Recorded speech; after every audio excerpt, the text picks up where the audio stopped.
Sports Clash Radio with your hosts, Chad and JC Martin.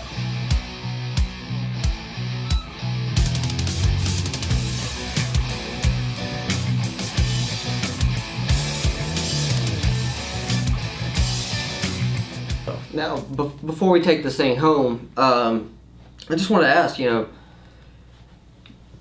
do your Mount Rushmore. Well, I don't even want to say Mount Rushmore because there's only 4 faces on Mount Rushmore. We'll say top 5. You do your top 5 favorite wrestlers of all time.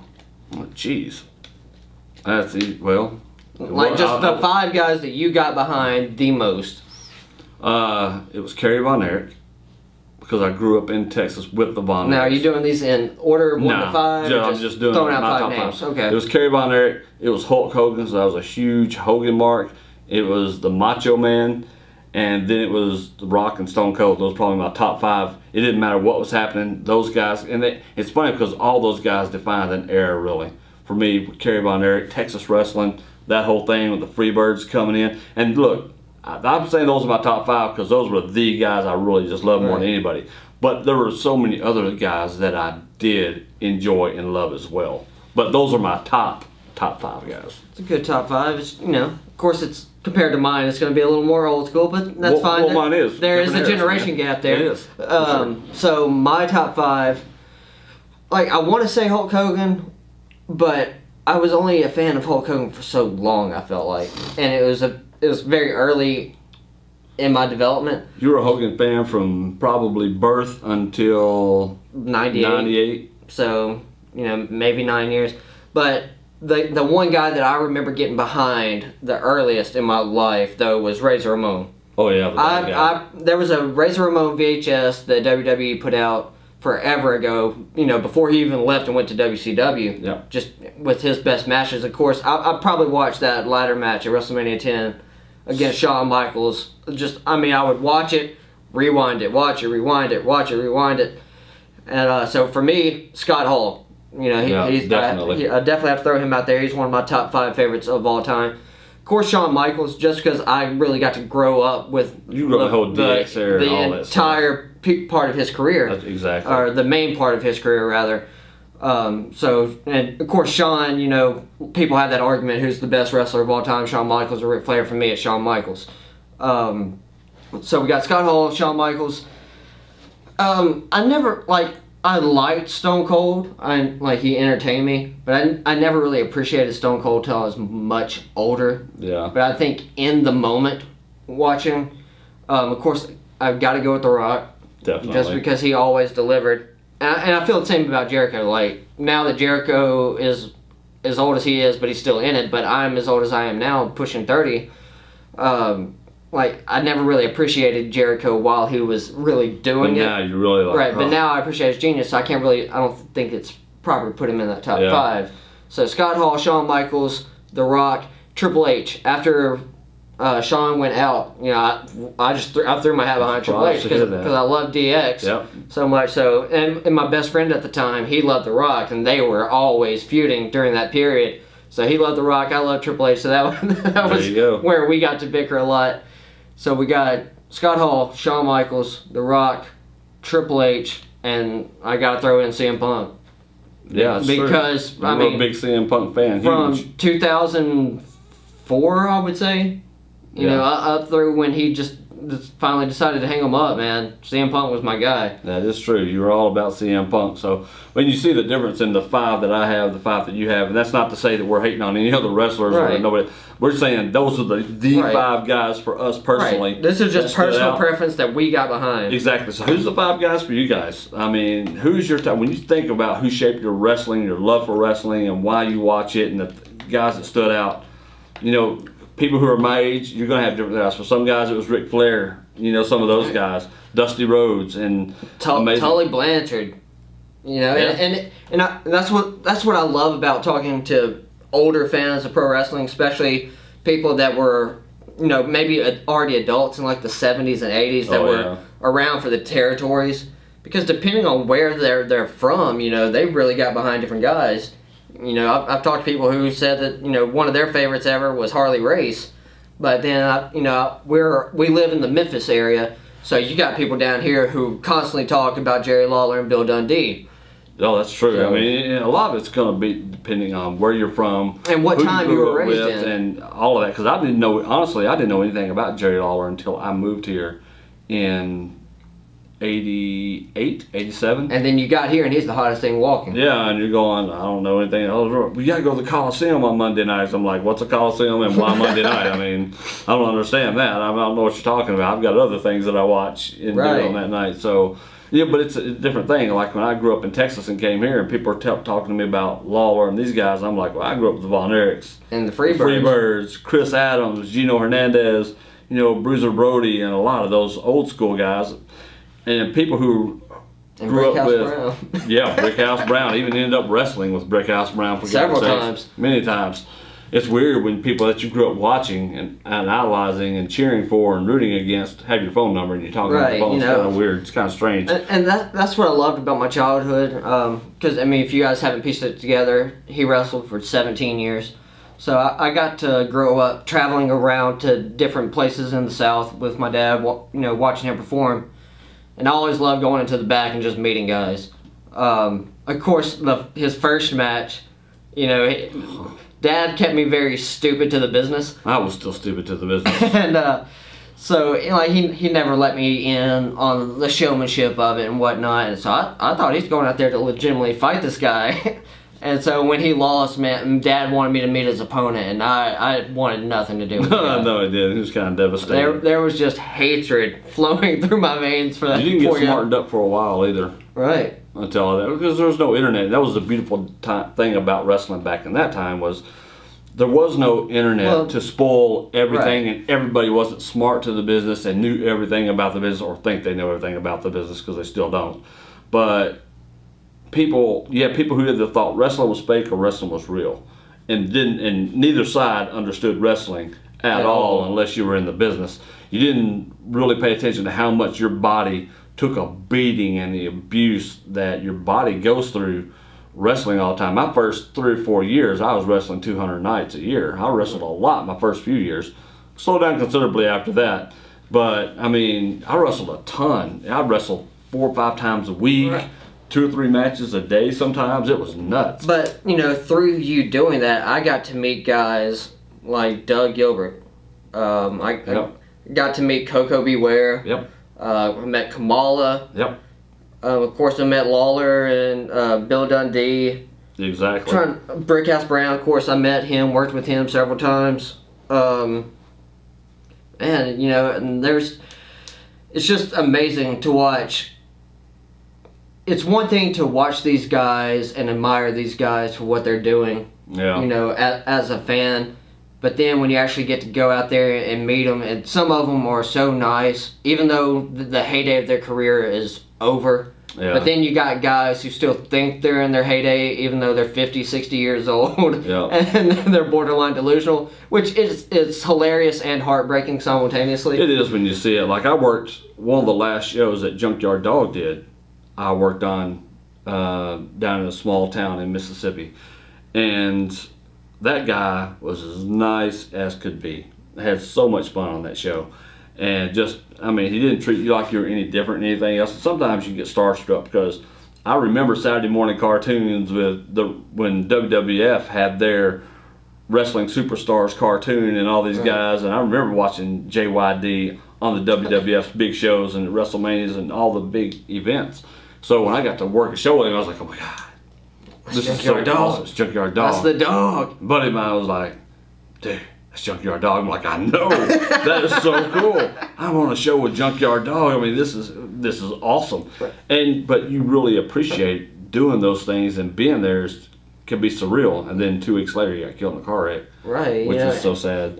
And there, and life has those weird moments. Like for me, one of the coolest things that I've ever been around in wrestling, and I've worked as a referee for a while. I had a handful of matches, but one night I wasn't working at all. I just was going to go film his match, and that's when we actually rode with Kamala to Tupelo. That was awesome. That was awesome. And so we had a 2.5 hour ride to Tupelo, Mississippi, and I just spent 2.5 hours just listening to all, 2.5 hours there, 2.5 hours back, just listening to every story that Kamala had to tell and asking questions and picking his brain about the business and what he learned, what he liked, what he didn't like about it. And it's just great to be able to talk to people who maybe have not been at the pinnacle of mountain, but he's been damn near the top. Oh, all the time. And that was the first time I'd ever worked Kamala, was that night when we got to do that. And I think that's kind of the thing with a lot of guys who get into this business, is that you get to a point where I think you take it for granted of what it is and what the business is, especially when you haven't had to pay any real dues or do anything and go through real training. And a lot of these guys will get the mentality that they're entitled to be there and they're entitled for all this stuff. I never did. I really appreciated everything I've ever gotten to do in this business. And I've gotten to do some fun stuff.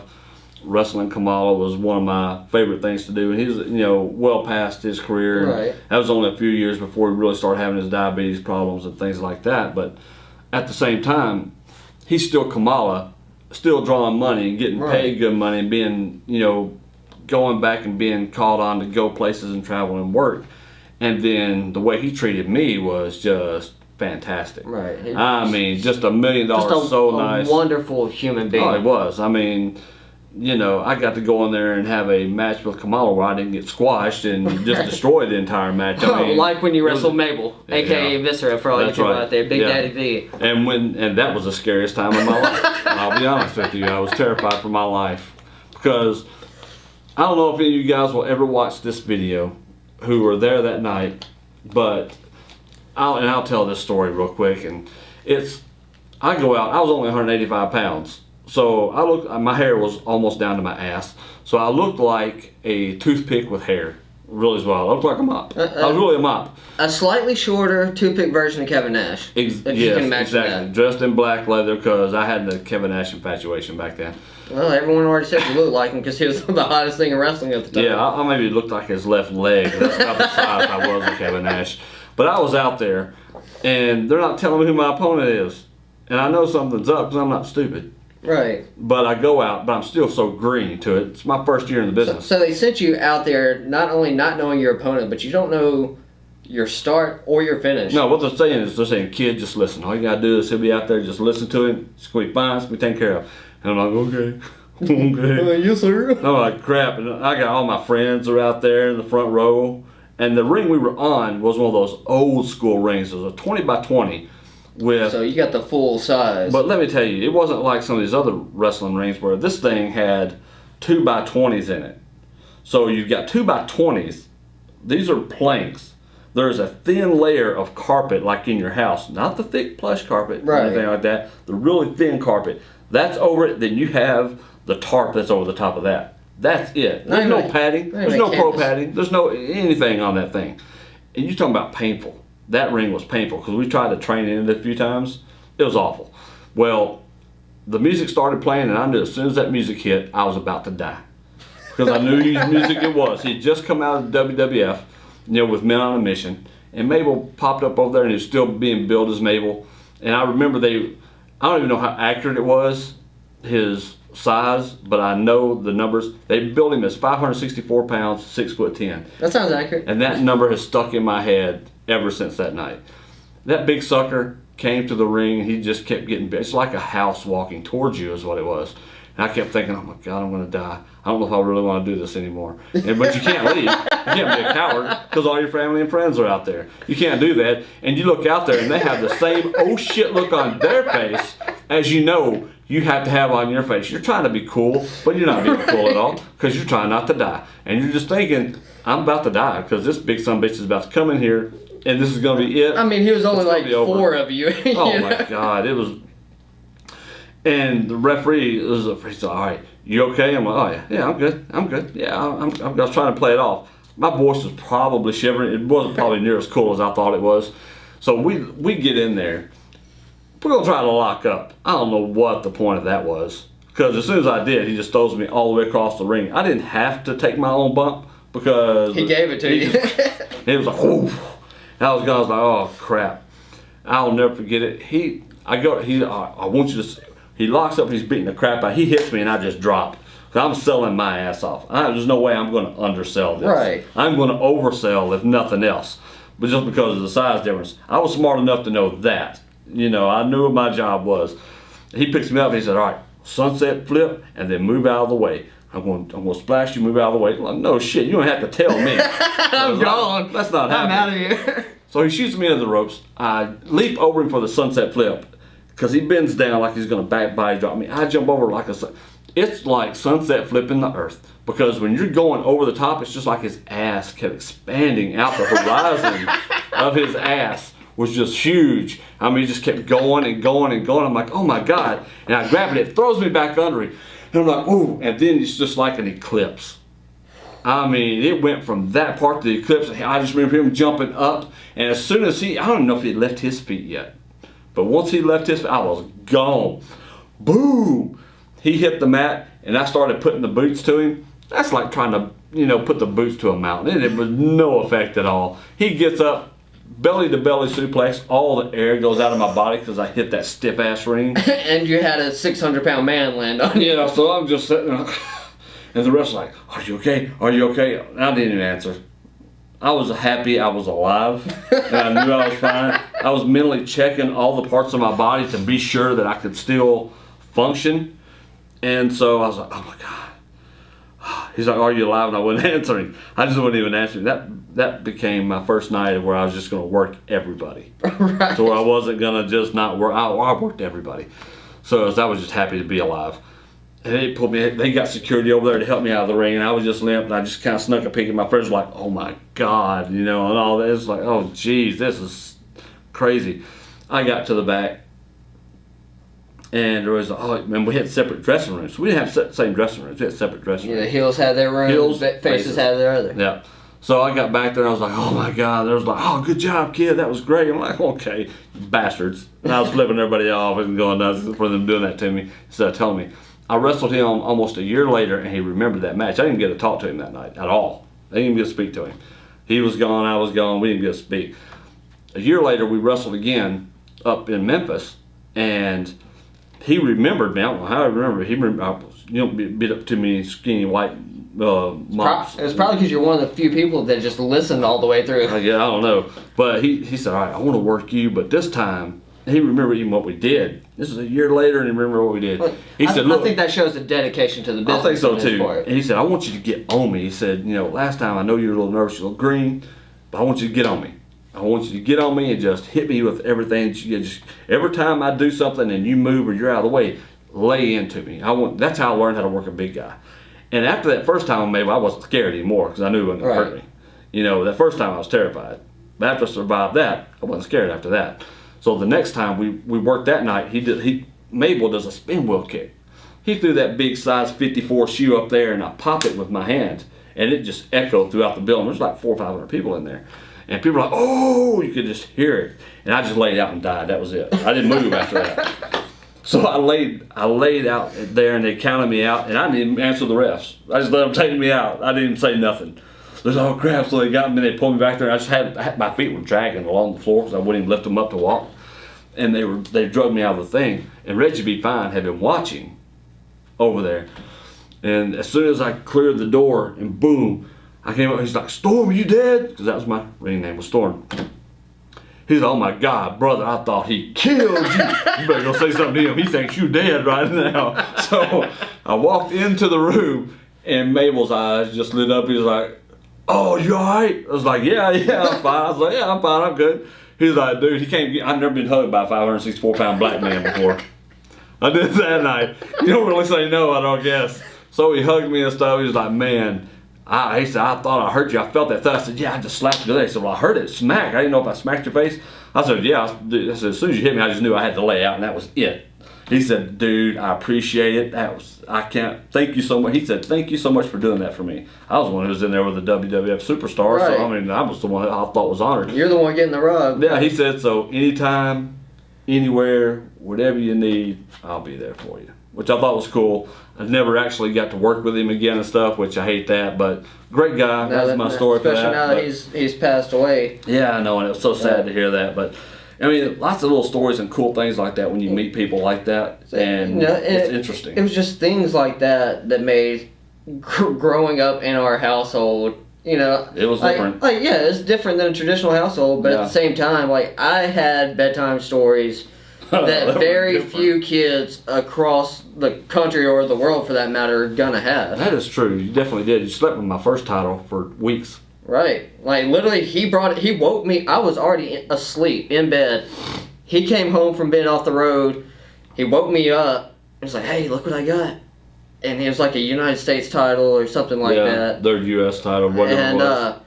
I just remember I just grabbed it and I held it and I would not let go of it. So cute too at the time. He slept with that belt for weeks. Weeks. It was heartbreaking when I lost it. Well, finally. But yeah, I mean, just lots of cool things like that. I mean, before you ever got smartened up to any of that stuff. I used to keep record of your record. Nah, you know, like your wins, your losses. Like I counted them. I counted them for a long time. Yeah, you and your sister used to drive me everywhere. To that, I had a lot of those things. Fun times, good stuff.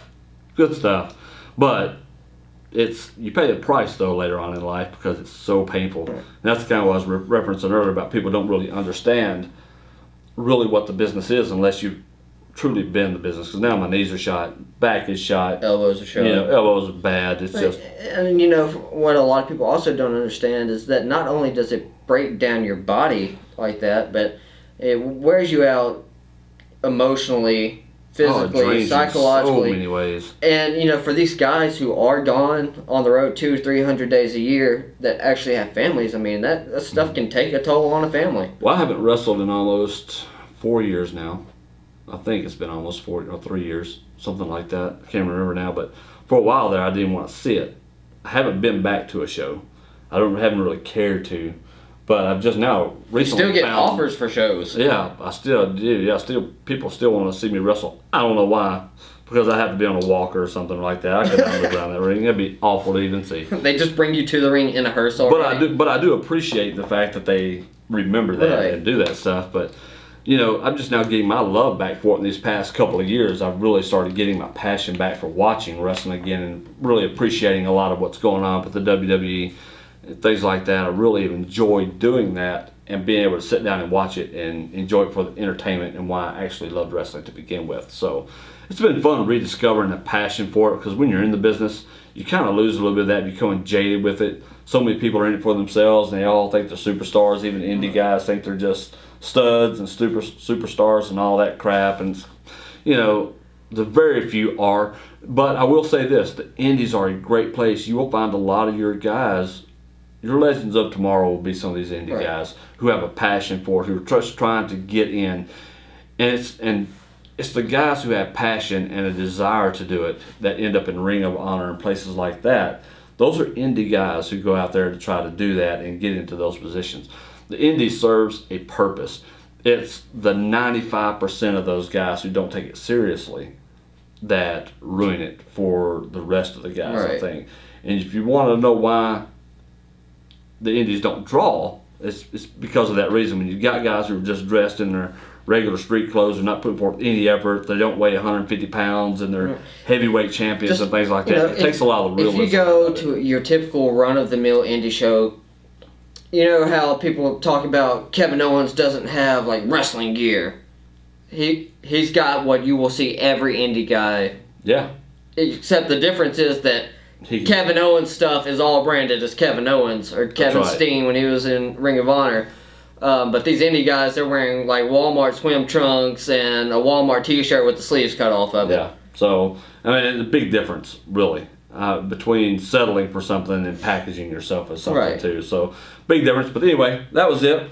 I appreciate the walk down memory lane. Hey, you're welcome. Anytime. I have to include this on something special. I love little diatribes like this. Yeah, makes it interesting, especially when we're talking about something I really Hey, you get fired up, man. We just passed like 20 minutes doing that. I know, it's pretty sad. Like we were about to end the whole podcast. Yeah, 25 minutes ago. It's kind of crazy.